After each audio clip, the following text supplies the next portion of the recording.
విజయవాడ తూర్పు నియోజకవర్గంలో వైసీపీ ఎన్నికల ప్రచారంలో జోష్ ని పెంచింది.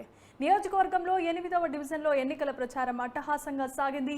ఈ రోజు జరిగిన ప్రచారంలో విజయవాడ తూర్పు నియోజకవర్గం వైసీపీ ఎమ్మెల్యే అభ్యర్థితో పాటుగా విజయవాడ పార్లమెంట్ వైసీపీ అభ్యర్థి కేశినేని నాని కూడా పాల్గొన్నారు. ఎమ్మెల్యే కాకపోయినా అవినాష్ తూర్పు నియోజకవర్గ అభివృద్ధి లక్ష్యంగా పనిచేస్తున్నారని కొనియాడారు. 10 సంవత్సరాలు అసమర్థ టీడీపీ ఎమ్మెల్యేగా గద్దె రామ్మోహన్ రావు ఉన్నారని విమర్శించారు. ఎన్నికల తర్వాత మంగళగిరి టీడీపీ కార్యాలయానికి తాళం వేసి పార్టీని బీజేపీలో కలిపేశారని జోష్యం చెప్పారు.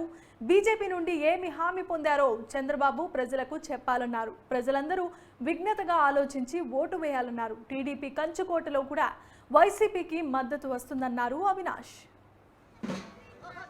ఇవాళ విజయవాడ తూర్పు నియోజకవర్గంలో ఒక ఎమ్మెల్యే కాకపోయినప్పటికీ దాదాపు 650 కోట్లతో అభివృద్ధి చేసినటువంటి వ్యక్తి ఇంతకుముందు ఈ కాలనీలో చూసాం 8వ డివిజన్లో అన్నీ కూడా ఈ రోడ్లన్నీ పాడైపోయి రోడ్లు లేక ఉండే పరిస్థితిలో మరి తనకు ఓటేస్తారా ఓటు వేయరా అని కూడా ఆలోచించకుండా ఈరోజు ఈ తూర్పు నియోజకవర్గ అభివృద్ధి తన లక్ష్యంగా ముఖ్యమంత్రి గారు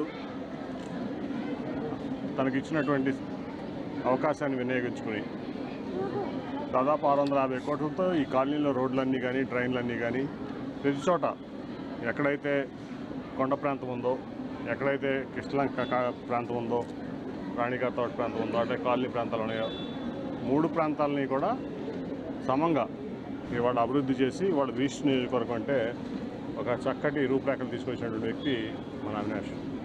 ఎమ్మెల్యే కాకుండానే ఇంత అభివృద్ధి చేస్తే ఎమ్మెల్యేగా మీరు ఒక అవకాశం ఇస్తే అభివృద్ధి ఎట్లా ఉంటుందో చేసి చూపించేటువంటి వ్యక్తి మరి దేవినేని అవినాష్. అట్లాగే గద్దె రామ్మోహన్ గారు ఉన్నాడు.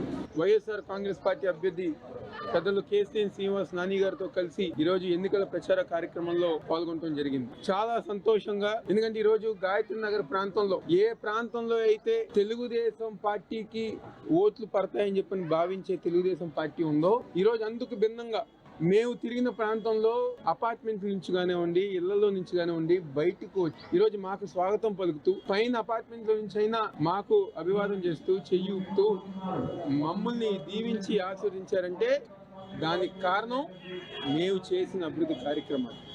ఇదే గాయత్రి నగర్లో దాదాపుగా 5-6 రోజులుంటే 4 రోజులు ఈరోజు జగన్మోహన్ రెడ్డి గారి ఒక నాయకత్వంలో శంకుస్థాపన చేసి పూర్తి చేసింది వైఎస్ఆర్ కాంగ్రెస్ పార్టీ జగన్మోహన్ రెడ్డి గారి నాయకత్వం.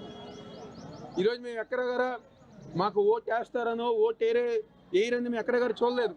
మా పార్టీ అన్నో మా పార్టీ కాదన్నో మేము ఎక్కడగారు చూడలేదు. ఎక్కడైతే ప్రజానికానికి ఒక నమ్మకం కల్పించి మౌలిక సదుపాయాలు ఏర్పాటు చేయాలని చెప్పని మేమందరం గారు అనుకున్నాము. దానికి అనుగుణంగా ఈరోజు ఈ యొక్క డివిజన్ అధ్యక్షుడు యలమంచిలి జయప్రకాష్ గారి ఒక ఆధ్వర్యంలో 8వ డివిజన్లో దాదాపుగా 9 కోట్ల రూపాయలు అభివృద్ధి కార్యక్రమాలు ఈరోజు మా ప్రభుత్వంలో మేము చేసామని అందరూ చెప్పారు.